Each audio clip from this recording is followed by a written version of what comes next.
ৰাজ্যকপ ঢকুৱাখানাৰ হাপতীয়া চেতিয়া গাঁৱৰ চাঞ্চল্যকৰ হত্যাকাণ্ডৰ ঘটনাৰ 23 দিন উকলিল কিন্তু আজিও কোনো তথ্য লাভ কৰা নাই আৰক্ষীয়ে আজি পুনৰ থানাত হাজিৰ কৰোৱা হয় সুনীল গগৈৰ পত্নী আৰু পুত্ৰক ধাৰাবাহিকভাৱে পঞ্চম দিনলৈ আৰক্ষীৰ জেৰাত দুয়োকে চতুৰ্থ দিনা 10 ঘণ্টা জেৰা চলোৱাৰ অন্তত যাবলৈ দিয়া হৈছিল দুয়োকে আজি পুনৰ ঢকুৱাখানা থানাত দুয়োকে জেৰা চলাইছে আৰক্ষীয়ে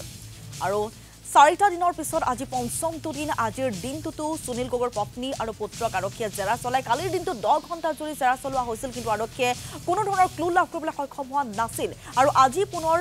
বহু সময় ধৰি সুনীল গগৈৰ পত্নী আৰু পুত্ৰক আৰক্ষীয়ে অভিযান চলাই কি তথ্য পোহৰলৈ আহিছে কি ক্লু লাভ কৰিছে কি বৰ্তমান সময়তো জানিব পৰা হোৱা নাই ইয়াৰ ক্ষেত্ৰত ক'ব গ'লে আজি 23টা দিন পাৰ হৈ গ'ল কিন্তু আমাৰ অসম আৰক্ষী তথা ঢকুৱাখানা আৰক্ষীয়ে কোনো মুহূৰ্ত উলিয়াব নোৱাৰিলে কেছটোত আৰু আৰক্ষীৰ বিষয়া এইটো দেখা গৈছে যে কোনো উপবিষয়া অহা নাই এই কেছটোত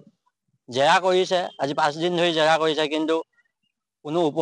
বিষয়া নাই অকল আমাৰ ঢকুৱাখানাত যোনকেইজন আছে তেওঁলোকেই কৰি আছে আৰু সদায় প্ৰতিদিনে আনে জেৰা কৰিবৰ কাৰণে ৰাতিপুৱাৰ পৰা গধূলিলৈকে থাকে এটা পঢ়া শুনা ল'ৰা তাৰতো পঢ়া ক্ষতি হৈ আছে সদায় এনেকৈ আনি থাকিলে নহয় সোনকালে ব্যৱস্থা ল'ব লাগে এইটো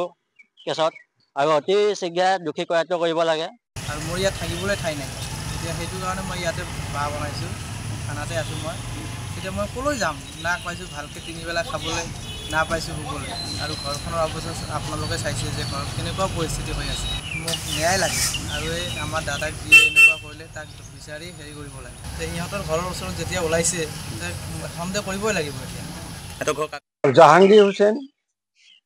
তেওঁ মিস্ত্ৰী আছিল সেই মিস্ত্ৰীৰ সহায়ত সুনীল গগৈ সমগ্ৰ গতিবিধি নিৰীক্ষণ কৰিছিল আৰু সেই তৃতীয় পক্ষ বা তৃতীয় শক্তিটোৱে তেওঁলোকৰ সকলো তথ্য প্ৰমাণ ঢাকিবলৈকে জাহাংগীৰক হত্যা কৰা হৈছে বুলি আমি সন্দেহ প্ৰকাশ কৰিছোঁ আৰু সুনীল গগৈকো সেইদৰে হয়তো ক'ৰবাত অপহৰণ কৰি নি হত্যা কৰা হৈছে বুলি আমি সন্দেহ কৰিছোঁ গতিকে এই জল জীৱন মিছনৰ যিটো ঘটনা যিটো এটা বৃহৎ কেলেংকাৰী হিচাপে পৰিগণিত হ'ব যদি সেইটো তদন্ত আওতালৈ আনে এজন কাৰ্যবাহী বিষয়াক জেল হাজতলৈ প্ৰেৰণ কৰাৰ পিছতেই